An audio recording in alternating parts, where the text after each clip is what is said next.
Alam mo ba? Imbis na masira at masayang ang bagsak presyo nilang mga ani, minabuti na lamang ipamahagi sa publiko ng mga magsasaka sa Benguet. Isa lamang ito sa mga dapat nating ipagpasalamat sa mga magsasaka lalo na ngayong araw August 6, ang Farm Worker Appreciation Day. Ito ay isang espesyal na pagdiriwang upang kilalanin ang mga magsasaka na walang sawa at pagod sa pagtatrabaho upang tayo'y may araw-araw na supply ng pagkain.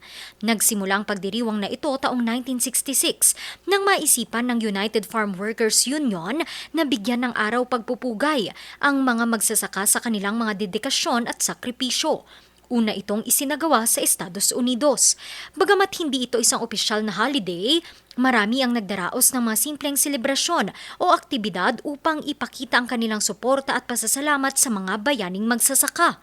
Sa kabila kasi ng hirap at pagsubok na kanilang kinahaharap, patuloy ang mga magsasaka na nag-aalay ng kanilang panahon at lakas upang masiguradong walang magugutom.